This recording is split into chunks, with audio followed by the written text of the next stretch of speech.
Bonjour, sur la suite de ces idées, mais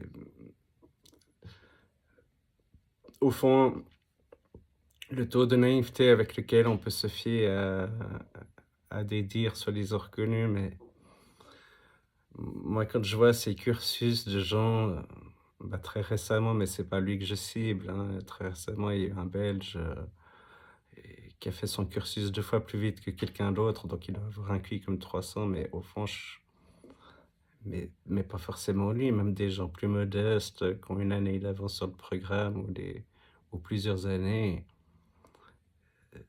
C c c'est pas des cursus auxquels je fais très confiance parce que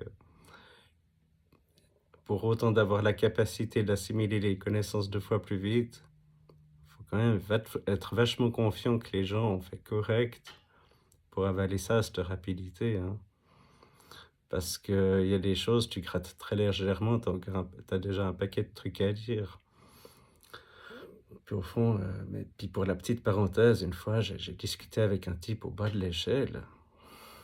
Moi, j'ai cru que parce que j'étais encore jeune, j'étais encore un peu naïf, mais je croyais que juste avec des idées approuvées par beaucoup de gens, j'allais avoir raison. Puis il m'a rétorqué des trucs tout simples. Puis en gros, il m'a mis, dans une impasse. Il m'a montré à quel point c'était grotesque, quoi. Puis j'ai trouvé qu'il avait vachement raison. Le type, il avait fait peut-être, là, je parle dans le référentiel suisse, mais il avait certainement fait le bas niveau, c'est-à-dire, la terminale à option.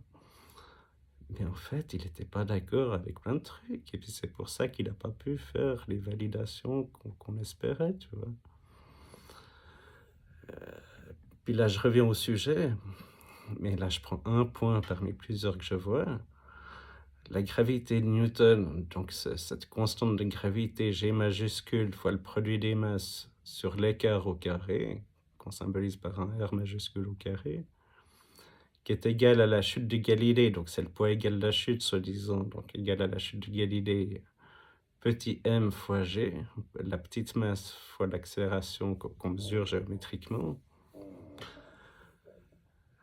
Donc tu synthétises les deux, entre le poids et la chute visible ou mesurée, le grand G, il fait l'inverse, il équivaut à un petit g fois r carré sur m. Après, il faut voir comment l'accélération s'agence par rapport à ça, mais a priori, bah, typiquement, si tu prends un écart donné, l'accélération, elle est fixe déjà. Donc, tu peux te fier à ça pour fixer l'accélération. À la surface de la Terre, c'est défini par la masse et le rayon, mais suivant ton rapport de rayon et de masse, c'est assez naïf de penser que m sur r carré, il est constant, tu vois. Donc, il y a quand même une monstre interrogation si grand G est vraiment constant. C'est pas du tout évident, hein. C'est pas du tout évident. Donc, dès que tu vois que ces expressions, moi, pour les gens qui les ingurgitent à la vitesse du son, j'ai pas confiance qu'ils ont compris les notions derrière, tu vois. Moi, je souris un peu quand je vois ces cursus accélérés. Moi, je crois pas trop à ces histoires, tu vois. Mais il y a encore un paquet de trucs à dire. Moi, je dévoile pas tout là maintenant, mais l'accélération centripète, soi-disant. Si tu lis sémantiquement la vitesse tangente au cercle, ce qui est pas le cas dans son expression courante, mais si tu la lis sémantiquement par un moyen très simple, mais que j'ai pas envie de révéler maintenant, tu obtiens qu'elle est centrifuge, hein. Je suis désolé. D'où le fait que l'eau ait éjecté les roues et tout ça. Donc tu vois, il y a quand même un paquet de trucs, même à inverser dans des notions, mais hyper basiques que beaucoup de gens voient. Et après, tu crois que parce que tu as tout, avalé, naïvement, vite, tu vas voir plus loin. Moi, je crois pas à des histoires comme ça, tu vois? Mais la théorie que le premier de classe, il a mieux compris, c'est un conte. C'est un conte et il y a des gens, ils sont au fond de la classe, ils reçoivent les reproches, mais si tu vas les rencontrer, bah, comme j'ai fait avec l'autre qui avait pas l'air d'emmener large, mais il a il a toute sa raison, hein. il voit même plus loin qu'un type qui accepte: «Oui, oui, c'est vrai», tu vois? Alors voilà un petit peu pour la petite histoire. Là, je vois, puis je rebondissais dans cette vidéo parce que je suis reparti sur, le sujet de la précédente, cette histoire de singe. Je suis allé revérifier sur le forum. Je disais que c'était un spécialiste en virologie, mais parce que c'est ce qu'il affiche. Moi, j'ai pas moyen de dire que c'est faux, tu vois? Donc à un moment donné, je dois bien prendre des repères. Puis effectivement, bah, depuis que je suis intervenu, les réponses se sont rééquilibrées. Il y a des gens qui disent: «Ah ouais, c'est vrai que c'est pas tout à fait des singes. Les hommes, c'est pas tout à fait des singes». Il y en a qui réalisent, tu vois? Mais, il y a un ingénieur, a priori il est suisse d'ailleurs, il vient d i sa réponse bon déjà il parle de primates, il parle pas de singes, donc il répond pas à la question, mais il expose qu'une théorie, c'est pas qu'on y croit, c'est qu'elle est vérifiée par l'expérience ou non, mais ça c'est une réponse typique ingénieur, ça marche donc c'est juste. Mais il faut savoir qu'à l'époque, les géologues, ils croyaient pas à la dérive des continents. Il y a un type, il s'est levé, il a dit: «Mais vous voyez très bien que l'Amérique, ça s'inscrit dans l'Afrique, quoi». C'est quand même un truc qu'on a perçu avant de le vérifier expérimentalement, tu vois?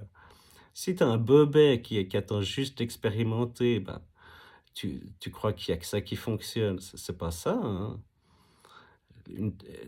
Une théorie bien construite, elle doit quand même être cohérente et intelligible. Tu peux pas dire que c'est juste une question d'expérimentation. On peut pas parler comme ça.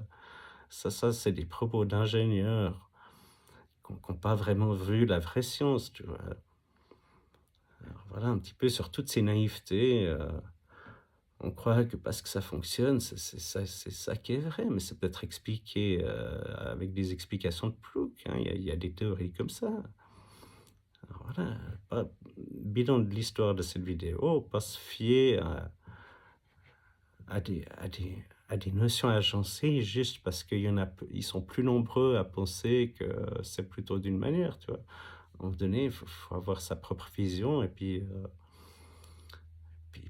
moi, mon principe, c'est de quand même se soucier de la cohérence, tu vois? Tu peux pas juste dire: «Ça fonctionne» parce que puis, mais l'application spécifique, Galilée, la chute elle est constante quelle que soit la masse. Alors pourquoi Newton, il a 2 masses en facteur? Mais là aussi, je vais pas tout dévoiler maintenant, mais du sein de Newton ont 2 accélérations respectives.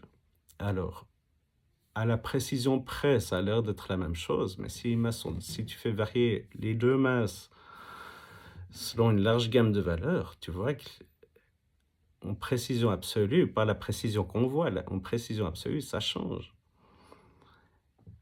Donc, Galilée, ça fonctionnait, mais si tu le prends en absolu, ça peut pas être vrai, tu vois? Parce que le Galilée, Newton détaillé, ça dit exactement l'inverse de Galilée, tu vois?